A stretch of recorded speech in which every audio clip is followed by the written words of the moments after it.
हाय Poonam. Hi hi. नाम। Hello Anil. Hi Anjani. जको गोवा। जैज Goa. Good evening Anjani. Hi Sunil. Hi Surendra. Hello everyone. तो let's wait for one more minute and then we start with the session. Hello Sudha. Siddharth. Hi hi शेडी from Kashmir. Hi Montu. अघिनीना। Hi Rohit. Hi दीपक।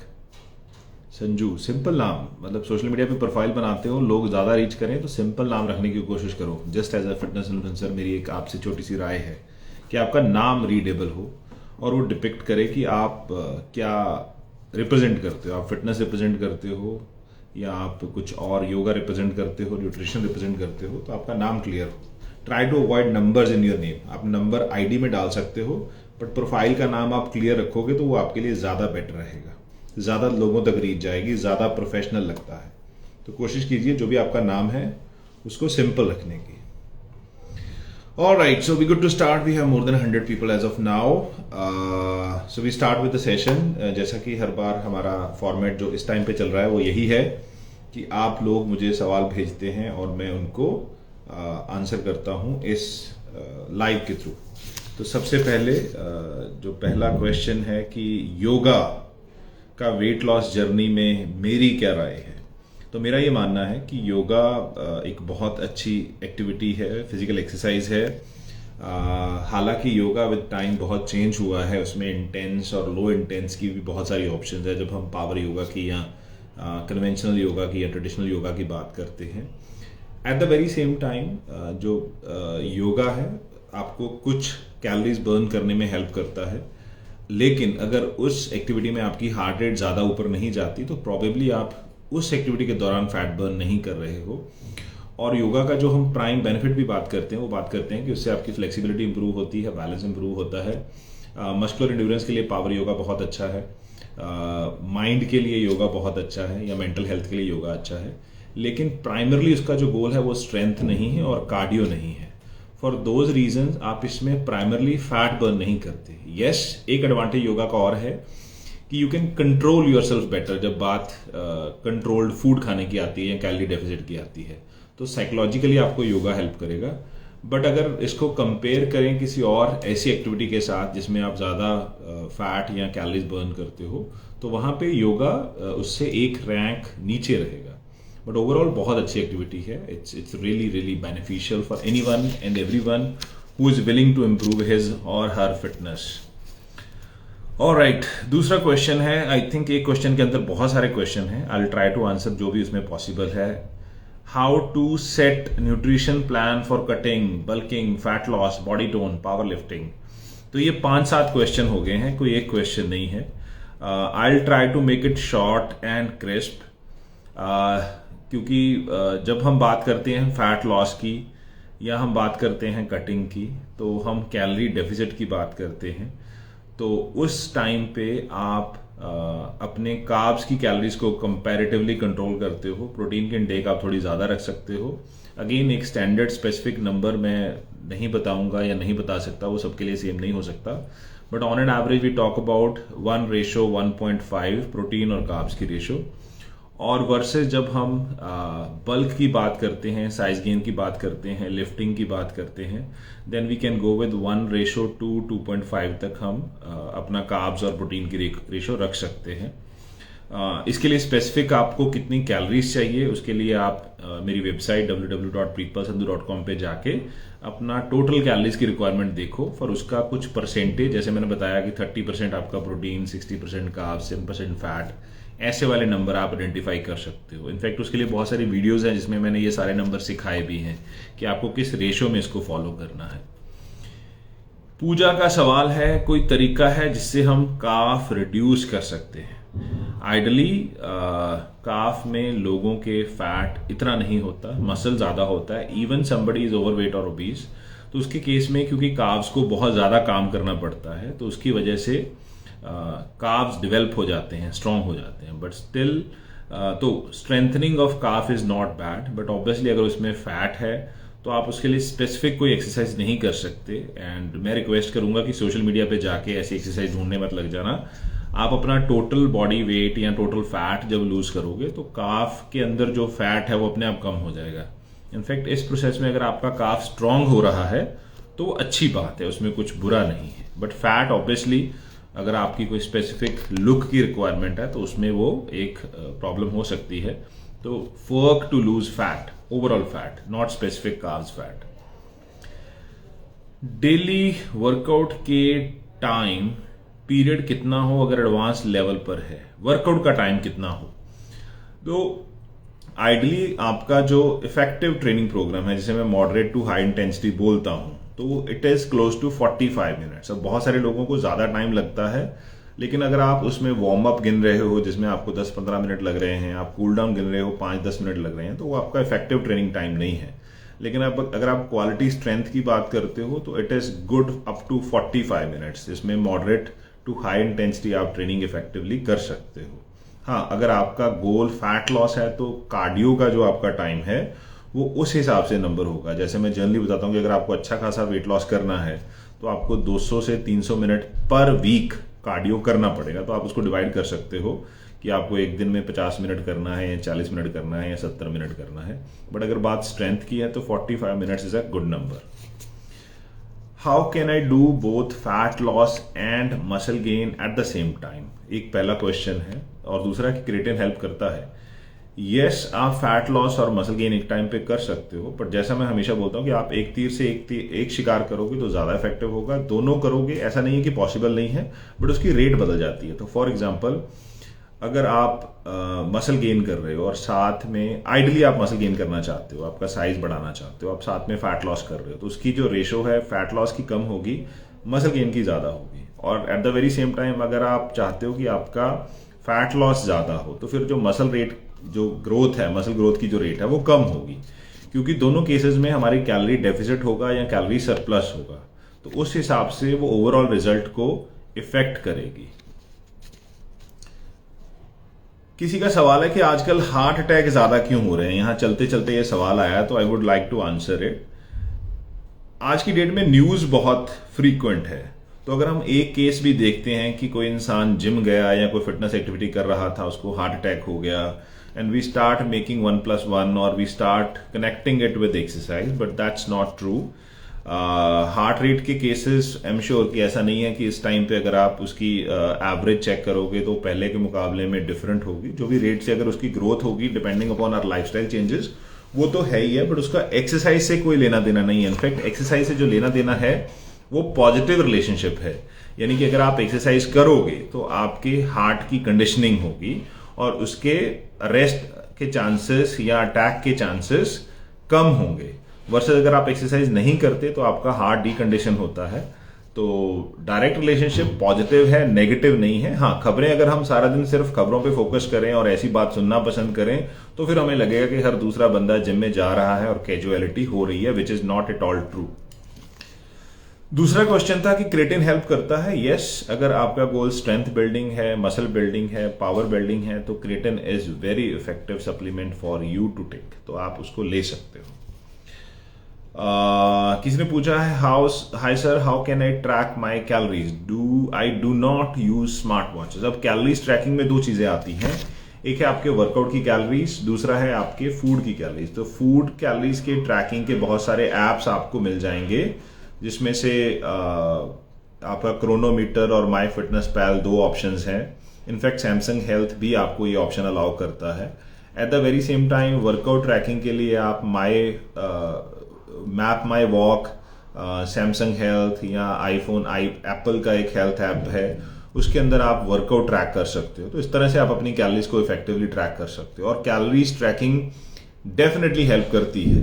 अब हम बोलें कि अगर हमें सेविंग करनी है, पैसा बचाना है, लेकिन हम हिसाब किताब नहीं रखना चाहते, तो चांसेस हैं कि हम वो पैसा ना बचा पाए। लेकिन जब हम कैलकुलेट करना शुरू करते हैं तो हमें रियलाइज होता है कि कहाँ हमने एक्स्ट्रा खर्चा किया है, फालतू स्पेंड किया है, तो नेक्स्ट मंथ से हम उसको सेव करना शुरू कर देते हैं। तो in fact talking from personal experience, बहुत बार हम वर्बल फीडबैक पे चलते हैं कि आप ये कैलोरीज 1500 खा लेना, 1600 खा लेना, और बंदा भी बोल रहा है कि मैंने 1500-1600 खाई है, एंड देन यू रियलाइज कि उस बंदे का वेट कम नहीं हो रहा। फिर आप उसको बोलते हो कि ऐसा करो, आप एक हफ्ते के लिए ट्रैक करो, एंड यू रियलाइज कि वो 1500 की बजाय 2000, 2500, 3000 कैलोरीज खा रहा था। So tracking is very very crucial, specially जब आप कोई भी स्पेसिफिक अपना वेट लॉस गोल एक स्पेसिफिक टाइम में अचीव करना चाह रहे हो। उसके बिना आप सिर्फ एक गैस वर्क कर रहे हो। लेग वर्कआउट में लेफ्ट नी में बहुत पेन है, वर्कआउट के बाद भी नी में पेन रहता है। सोल्यूशन, भाई साहब, ट्रेनर से आप डॉक्टर वाला काम मत करवाया करो। जो भी लोग आपको ये चीजें करके दे रहे हैं वो मिसगाइड कर रहे हैं। फर्स्ट हमेशा एनालिसिस रहता है, जो डॉक्टर का काम है, ट्रेनर का काम नहीं है। सो अगर कोई भी आपको पेन किसी जॉइंट मसल में होता है, अगर एक्सट्रीम पेन नहीं है, मैनेजेबल पेन है, तो 1, 2, 3 दिन तक ऑब्जर्व करो। अगर वो पेन ठीक नहीं होता है तो किसी स्पेशलिस्ट से कंसल्ट करो। वो ऑर्थो हो सकता है, वो फिजियो हो सकता है। उस हिसाब से फिर उस गाइडलाइंस को फॉलो करो। मुझे यहां बैठे हुए किसी की नी की स्पेसिफिक कंडीशन के बारे में आइडिया नहीं हो सकता। जब तक कोई डॉक्टर उसको प्रॉपर एनालिसिस नहीं करेगा तब तक किसी को नहीं पता कि उस पर्टिकुलर केस में आपकी प्रॉब्लम क्या है और उसका सोल्यूशन क्या है। तो मैं यही एडवाइस करूंगा कि मेरे या किसी भी फिटनेस इन्फ्लुएंसर के पास अपनी मेडिकल प्रॉब्लम या इंजरी के लिए ना भागें, डॉक्टर से कंसल्ट करें, पहले ऑब्जर्व करें, वेट करें और फिर उसके बाद डॉक्टर के पास जाएं। यस, किसी ने यहां लिखा है कि कैलोरी डेफिसिट पूरी लाइफ नहीं कर सकते। ऑब्वियसली पूरी लाइफ आपको वेट लॉस नहीं करना, बट कैलोरी अगर आप अपना वेट मेंटेन करना चाहते हो, डेफिसिट के बाद आप उसको मेंटेनेंस में अपनी कैलोरीज को इनटेक करते हो, इस तरीके से आप इफेक्टिवली अपना वेट मैनेज कर सकते हो। सारी उम्र करने के लिए नहीं बोला, बट आपको ये पता होना चाहिए कि आपकी कैलोरीज की रिक्वायरमेंट कितनी है। अगर आप उतना खाओगे तो आप अपना इफेक्टिवली वेट मैनेज कर सकते हो। वेजिटेरियन अपनी प्रोटीन की रिक्वायरमेंट पूरी कैसे करें? तो जो भी वीगन सोर्सेज ऑफ प्रोटीन है वो सोया है और उसके अलावा मिल्क प्रोडक्ट्स हैं, उसके अलावा दालें हैं। तो ऑब्वियसली आपके पास प्राइम सोर्स यही बचते हैं जिनको खा के आप अपनी प्रोटीन की रिक्वायरमेंट पूरी कर सकते हो। बट ऑब्वियसली जैसा मैं हमेशा बोलता हूं कि वीगन में चैलेंज क्या है कि इनमें से कोई भी सोर्स आपको सिर्फ प्रोटीन नहीं मिलता। लेकिन जब हम नॉन वेज या एनिमल सोर्स की बात करते हैं तो उसमें आपको प्योरली प्रोटीन मिलता है, आपको कार्ब्स नहीं मिल रहे या ज़्यादा कार्ब्स नहीं मिल रहे या आपको फैट नहीं मिल रहे। तो वो एडवांटेज डिसएडवांटेज रहता है, but again it's your preference. So these are the option जो आप अपने फूड में इंक्लूड कर सकते हो। और कहीं ना कहीं आपको बाकी फूड से कॉम्प्रोमाइज करना पड़ेगा। जैसे आप हाई कार्ब्स, अगर आप सिर्फ प्रोटीन खा रहे हो एक सोर्स नॉन वेज में, और वेज के लिए आप कोई भी कार्ब्स का सोर्स, आपने कोई भी कार्ब्स का सोर्स ले लिया अपने कार्ब्स को पूरा करने के लिए। लेकिन अगर आप वेजिटेरियन हो तो आपको प्रोटीन और कार्ब्स वाला मिक्सचर या प्रोटीन और फैट वाला मिक्सचर फूड पे ही डिपेंड करना पड़ेगा।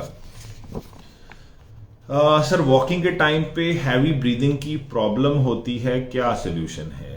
सो आइडियली आपका मतलब अगर कोई प्री एग्जिस्टिंग मेडिकल कंडीशन नहीं है तो प्रोबेबली चांसेस हैं कि आपका एंड्योरेंस कम है, स्टेमिना कम है, आपके लंग्स की कैपेसिटी कम है, आपका हार्ट की कैपेसिटी कम है, overall cardio respiratory system weak है।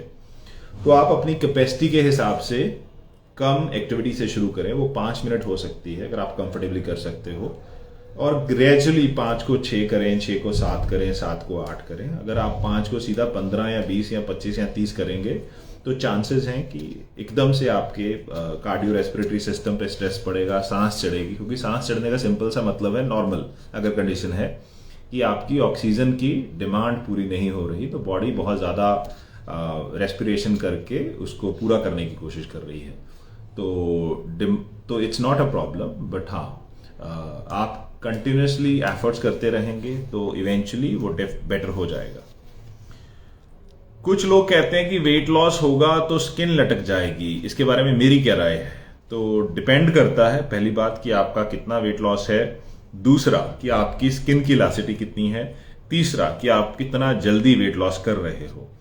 तो अगर आप बहुत तेजी से बहुत ज्यादा वेट लॉस कर रहे हो और आपकी स्किन की इलास्टिसिटी अच्छी नहीं है तो प्रोबेबली आपकी स्किन लटकेगी और उसका कोई सोल्यूशन नहीं है except getting done a surgery. Versus अगर आप ग्रेजुअली वेट लॉस करते हो, स्लो स्पीड पे वेट लॉस करते हो और आपकी स्किन की इलास्टिसिटी भी अच्छी है, तो चांसेस हैं कि आपकी स्किन नहीं लटकेगी या उतना ज्यादा नहीं लटकेगी। सेकंड, विद एज स्किन की इलास्टिसिटी कम होती है। तो वो फैक्टर भी आपको काउंट करना पड़ेगा. But this is something which is not in your hand. आप इसको नहीं बदल सकते. तो you need to accept it the way it is. So don't try to change what you can't change, as I always say. Change what you can change. So you can change your fitness, you can change your condition, you can change your fat percentage, and you can't change your skin. Like you can't change your skin color.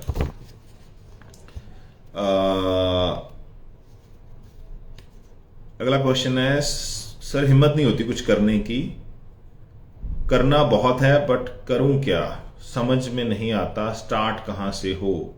तो मैं यही advice करता हूं कि जो भी, सबसे पहला तो एक डिसिप्लिन बनाने की कोशिश करो. आई एम नॉट टॉकिंग अबाउट कि आपको एक्सरसाइज शुरू करनी है या आपको जिम ज्वाइन करना है. सिंपली टेल योर सेल्फ कि आप हफ्ते में 3 दिन, आप 6 दिन 7 दिन का गोल लेके चलोगे, 10 kg वेट लॉस का गोल लेके चलोगे, तो चांसेस है आप फेल करोगे. तो मैं एडवाइस करता हूं, अपने आप को ये बताओ कि आपको हफ्ते में 3 दिन घर से बाहर निकलना है वॉक करने के लिए, और 5 मिनट वॉक करके वापस आ जाना है. एंड आई प्रॉमिस कि आप 5 मिनट करके वापस नहीं आओगे, आप 10, 15, 20 मिनट कर लोगे. So that could be good start. 1 month आपको ऐसे ऑब्जर्व करो और चेक योर सक्सेस रेट. अगर आप पूरे महीने में आपने 12 दिन एक्सरसाइज की है, मैं इसको पॉजिटिव मानूंगा. Based on that then you can increase the volume. अगली बारी कोशिश करो कि 12 के बजाय 16 दिन, यानी कि हफ्ते में 4 दिन. तो इस तरह से धीरे धीरे आप अपनी आदतों को बदल सकते हैं, और इवेंचुअली जब आपको एक्सरसाइज करने की आदत लग जाए, आपका इंटरेस्ट बन जाए, फिर आप अपनी खाने की आदतों को भी ग्रेजुअली इंप्रूव कर सकते हैं. So gradual progression is the key, setting the right expectation is the key, and targeting the process goal and not product goal is the key, and that I would advice.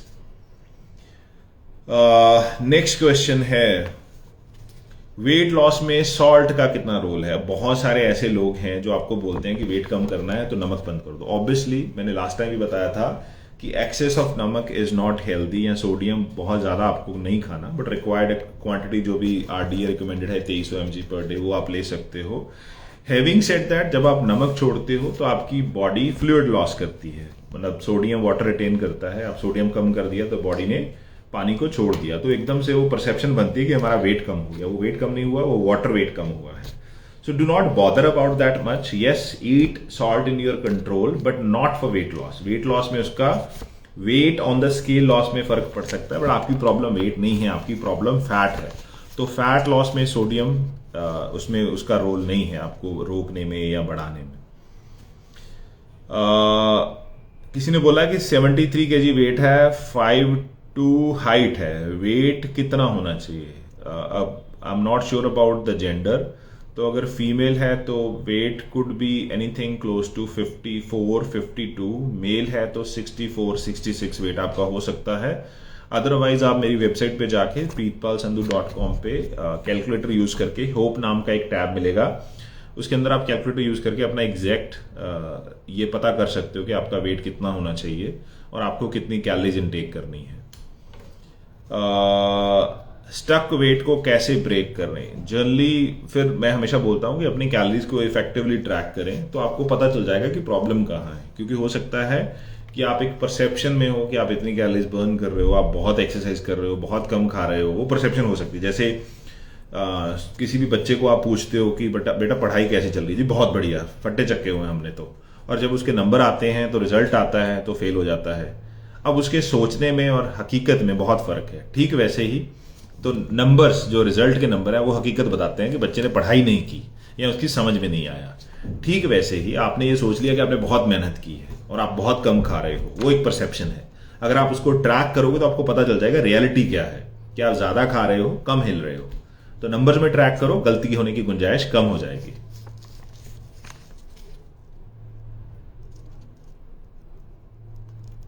किसी ने बोला कि हमें energy कैसे calculate करनी है, kilo calories या calories. In fact calories को ही हम kilo calories as a unit use करते हैं. तो कहीं पे KCAL लिखा होता है, कहीं पे कैलोरीज लिखा होता है.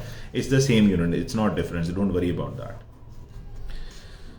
Can we use soya protein if we are not able to afford whey protein? Yes, you can use soya protein without any fear of getting negative or harmful effect. Sir what is the fees for weight loss programme.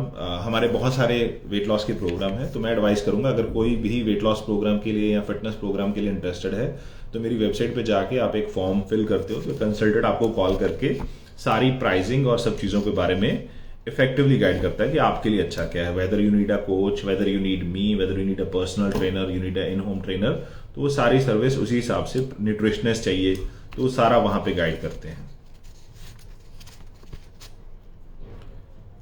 किसी ने बोला L carnitine supplement weight loss के लिए कितना effective है। इसमें बहुत ideally ज़्यादातर स्टडीज यही रिवील करती हैं कि वेट लॉस के लिए कोई ज़्यादा इफेक्टिव नहीं है, तो आप it's better you don't use it, because आप बिना सप्लीमेंट के भी इफेक्टिवली वेट लॉस कर सकते हो, और स्पेशली एल कार्निटाइन के मामले में स्टडीज यही बोलती हैं कि ज़्यादा इफेक्टिव नहीं है। मिक्स स्टडीज हैं, ज़्यादातर यही बोलती हैं कि इफेक्टिव नहीं है। Can we lose weight by doing exercise at home, why not. Gym का वेट लॉस का आपस में कोई रिलेशनशिप नहीं है डायरेक्ट, तो अगर आप घर पे भी अपना फूड मैनेज करते हो, कैलोरीज कंट्रोल करते हो और साथ में कोई वॉक जैसी एक्टिविटी इंक्लूड करते हो, दिन भर एक्टिव रहते हो, तो कोई चांस नहीं है कि आप वेट लॉस ना कर पाओ। तो yes, you can lose weight while working out or exercising at home for sure. What is the right amount of protein consumption for weight loss? So the standard guidelines, anything between 1 gram per kg body weight to 2 gram per kg body weight, और ideally 1.5 gram per kg body weight. तो अगर आपका wait 100 kilo है तो आप 100 ग्राम से लेके 150 ग्राम तक प्रोटीन खा सकते हो। आप बहुत high intensity high volume exercise करते हो तो आप 200 ग्राम तक भी खा सकते हो। Which better for fat loss, compound exercise और running? Running is also a compound exercise, so combining it with compound strength training, it is very effective. So I would advise you do lifting compound and you do not running अगर आपका wait बहुत ज़्यादा है, because वो joints पे negative impact डाल सकती है। I advise brisk walk और I advise cycling और cross trainer, तो दोनों का combination अच्छा है। During weight loss can we increase chest size? अच्छा, ये एक ना बड़ा important question है and I would like to talk about it।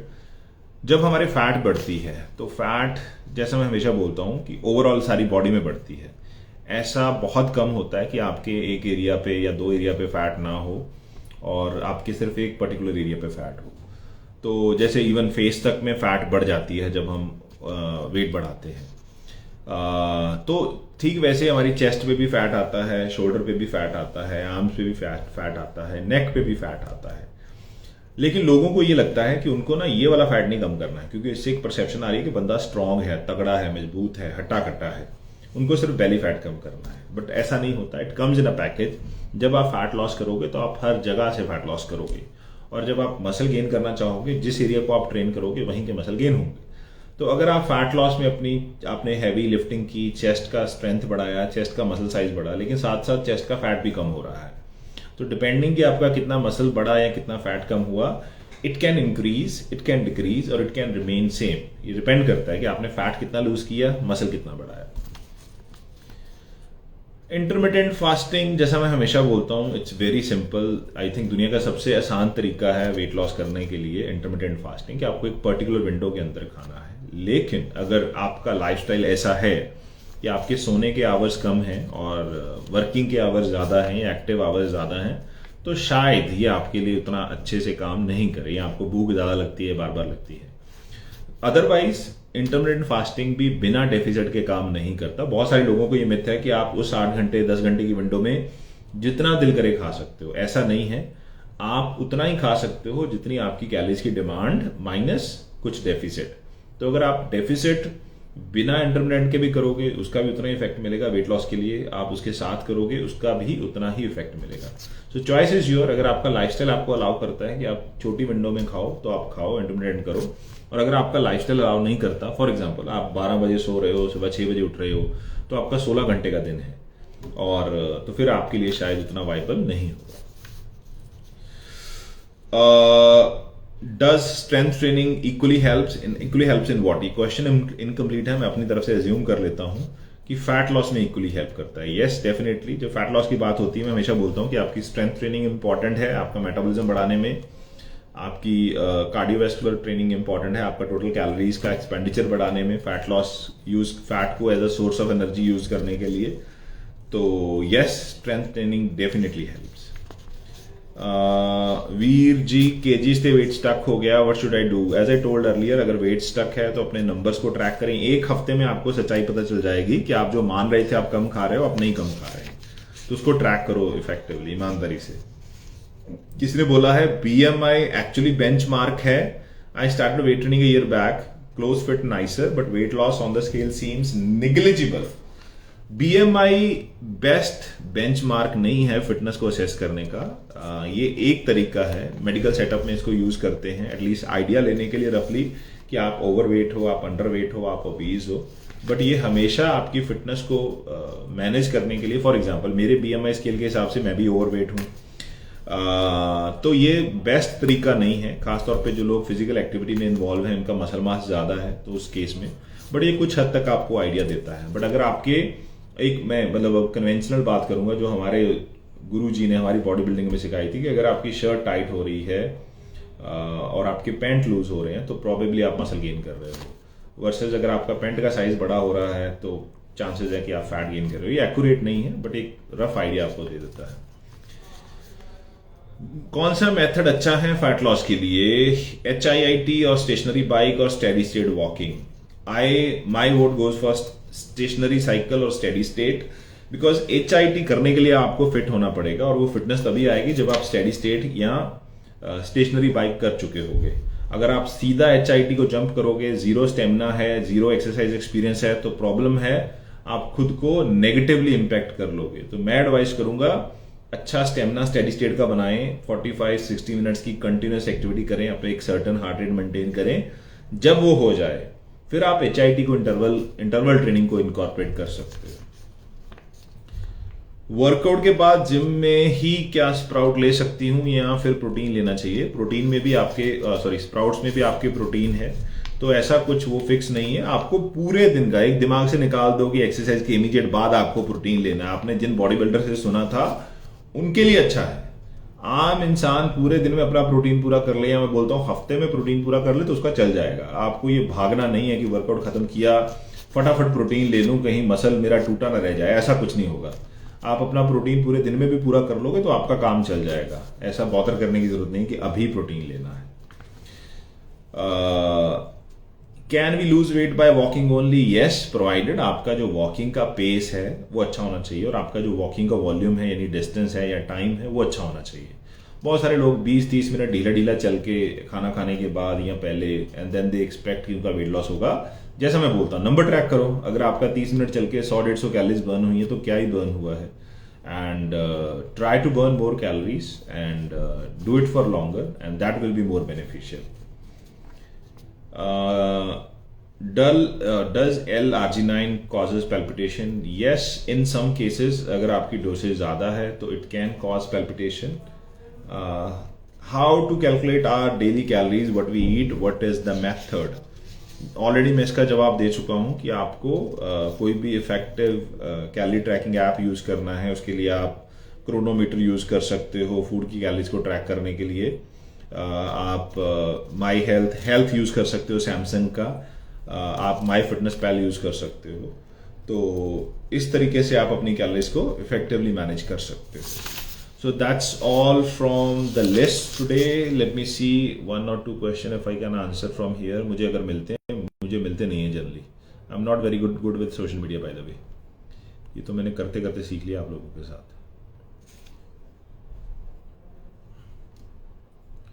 My year 552, wait 62, तो क्या ज़्यादा है, कम करना चाहिए? मुझे आपकी हाइट पता होती तो मैं बेटर गाइड कर सकता। अगर आपकी हाइट 5'2" है तो वेट 68 ज़्यादा है, ऑब्वियसली ज़्यादा है। Excuse me. Alright, I guess we are good. Let's keep